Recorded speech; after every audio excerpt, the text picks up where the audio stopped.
introduce to all of you the President of the United States.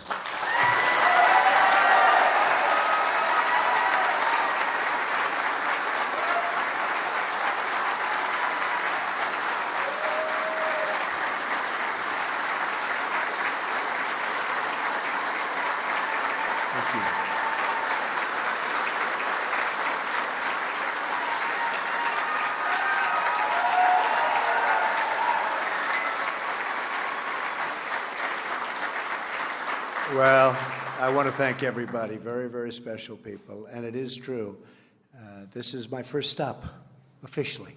We're not talking about the balls, and we're not talking about even the speeches, although they did treat me nicely on that speech yesterday. I always call them the dishonest media, but they treated me nicely. But I want to say that there is nobody that feels stronger about the intelligence community and the CIA than Donald Trump. There's nobody.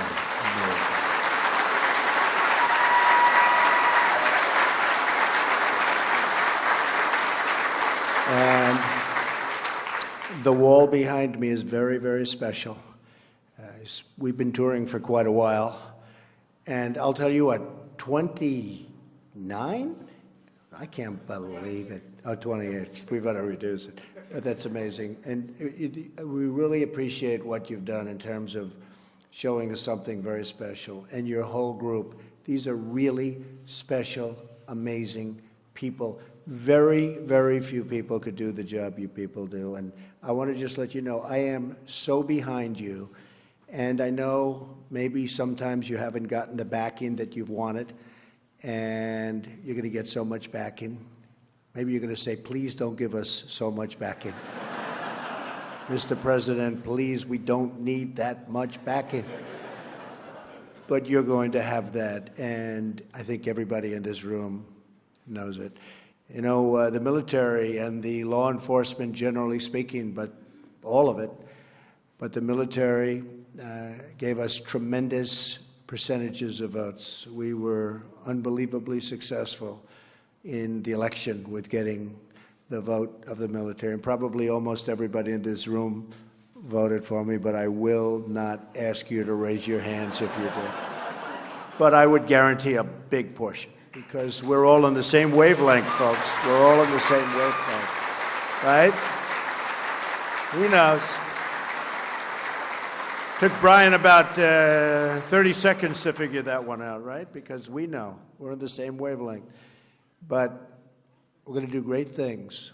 We're going to do great things. We've been fighting these wars for longer than any wars we've ever fought. We have not used the real abilities that we have. We've been restrained. We have to get rid of ISIS. We have to get rid of ISIS. We have no choice.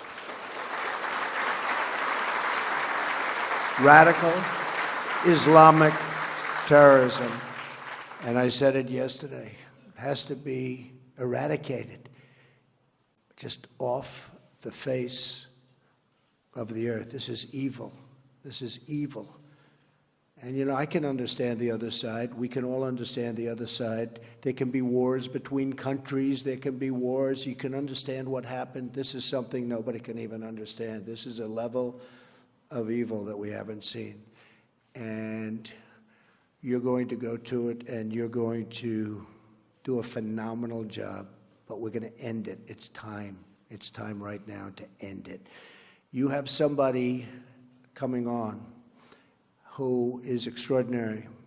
You know, for the different positions of secretary of this and secretary of that and all of these great positions, I'd see 5, 6, 7, 8 people.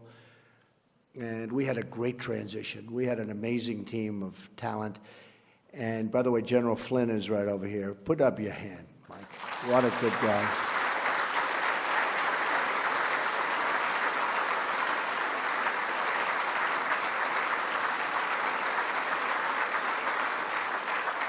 And Reince and my whole group. Reince, you know, right? They don't care about Reince. He's like this political guy that turned out to be a superstar, right? We don't have to talk about Reince. But we did. We had just such a tremendous, tremendous success. So when I'm interviewing all of these candidates that Reince and his whole group is putting in front, it went very, very quickly, and in this case went so quickly because I would see 6 or 7 or 8 for Secretary of Agriculture, who we just named the other day, Sonny Perdue, former governor of Georgia, fantastic guy. But I'd see 6, 7, 8 people for a certain position. Everybody wanted it. But I met Mike Pompeo, and it was the only guy I met. I didn't want to meet anybody else. I said, cancel everybody else. Cancel. Now, he was approved essentially, but they're doing little political games with me. You know, he was one of the 3. Now, last night, as you know, General Mattis, fantastic guy, and General Kelly got approved.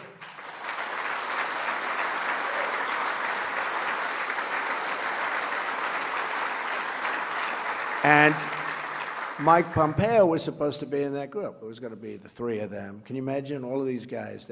People respect, you know, they respect that military sense. All my political people, they're not doing so well. The political people aren't doing so well, but you. We're going to get them all through, but some will take a little bit longer than others. But Mike was literally, I had a group of we have 9 different people. Now, I must say, I didn't mind canceling 8 appointments. That wasn't the worst thing in the world. But I met him, and I said, he is so good. Number 1 in his class at West Point. Now, I know a lot about West Point. And to be 1 year, I'm a person that very strongly believes in academics. In fact, every time I say I had an uncle who was a great professor at MIT for 35 years, who did a fantastic job in so many different ways academically. He was an academic genius. And then they say, there's Donald Trump, an intellectual. Trust me, I'm like a smart person. And I recognized immediately. So he was number 1 at West Point. And he was also essentially number 1 at Harvard Law School. And then he decided to go into the military. And he ran for Congress. And everything he's done has been a home run. People like him. But much more importantly to me, everybody respects him. And when I told Paul Ryan that I want to do this, I would say he may be the only person that was not totally thrilled, right, Mike? Because he said, I don't want to lose this guy. But you will be getting a total star. You're going to be getting a total gem. This is a gem. And I just...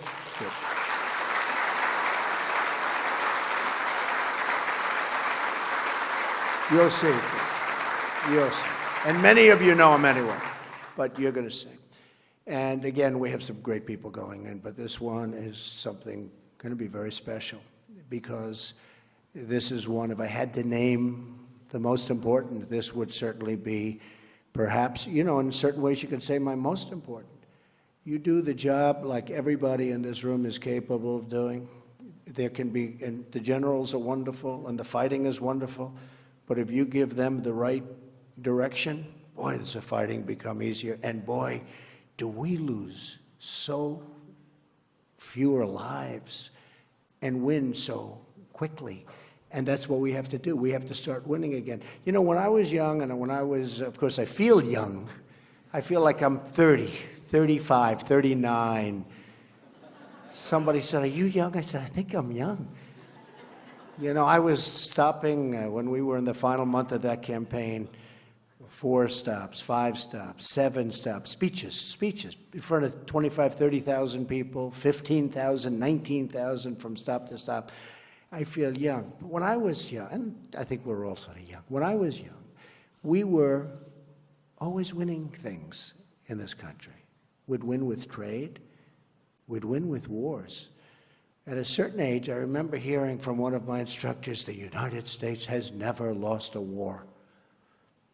And then after that, it's like, we haven't won anything.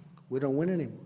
The old expression, to the victor belong the spoils. You remember I always used to say, keep the oil. I wasn't a fan of Iraq. I didn't want to go into Iraq. But I will tell you, when we were in, we got out wrong. And I always said, in addition to that, keep the oil. Now, I said it for economic reasons. But if you think about it, Mike, if we kept the oil, you probably wouldn't have ISIS because that's where they made their money in the first place. So we should have kept the oil. But, okay. maybe you'll have another chance. But the fact is, I should have kept you. I believe that this group is going to be one of the most important groups in this country toward making us safe, toward making us winners again, toward ending all of the problems. We have so many problems that are interrelated that we don't even think of, but interrelated to the kind of havoc and fear that this sick group of people has caused. So I can only say that I am with you 1,000%. And the reason you're my first stop is that, as you know, I have a running war with the media. They are among the most dishonest human beings on earth. Right?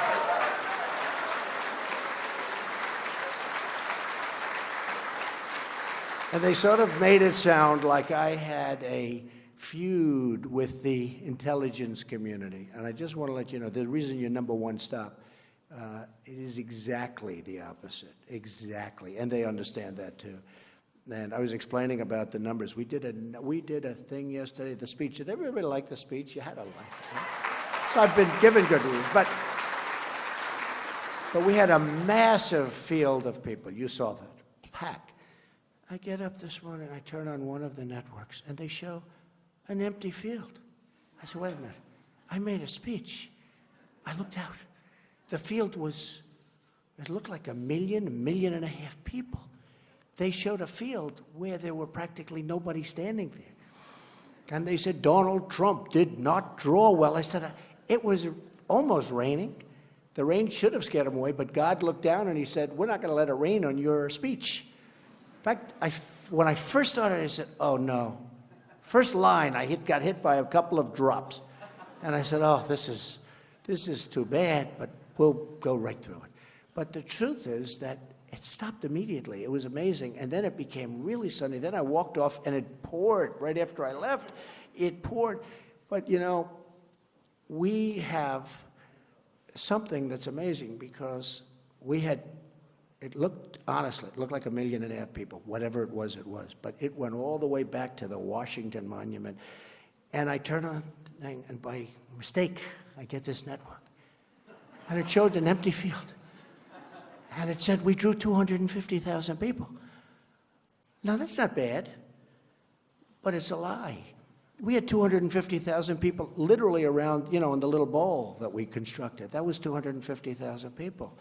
The rest of the, 20-block area all the way back to the Washington Monument was packed. So we caught them, and we caught them in a beauty. And I think they're going to pay a big price. We had another one yesterday, which was interesting. In the Oval Office, there's a beautiful statue of Dr. Martin Luther King. And I also happen to like Churchill, Winston Churchill. I think most of us like Churchill. Doesn't come from our country, but had a lot to do with it, helped us, real ally. And as you know, Churchill's statue was taken out, the bust. And as you also probably have read, the Prime Minister is coming over to our country very shortly, and they wanted to know whether or not I'd like it back. I'd say absolutely, but in the meantime, we have a bust of Churchill. So a reporter for Time magazine, and I have been on their cover like 14 or 15 times. I think we have the all-time record in the history of Time magazine. Like if Tom Brady's on the cover, it's one time because he won the Super Bowl or something, right? I've been on for 15 times this year. I don't think that's a record, Mike, that can never be broken. Do you agree with that? What do you think? But I will say that they said, it was very interesting, that Donald Trump took down the bust, the statue of Dr. Martin Luther King, and it was right there. But there was a cameraman that was in front of it. So Zeke from Time magazine writes a story about, I took down. I would never do that because I had great respect for Dr. Martin Luther King. But this is how dishonest the media is. Now, big story, the retraction was like where? What, was it a line, or do they even bother putting it in? So I only like to say that because I love honesty. I like honest reporting. I will tell you, final time, although I will say it when you let in your thousands of other people that have been trying to come in, because I am coming back, we may have to get you a larger room. We may have to get you a larger room. You know? And maybe it'll be built by somebody that knows how to build, and we won't have columns. Do you understand that? We get rid of the columns. But no, I just wanted to really say that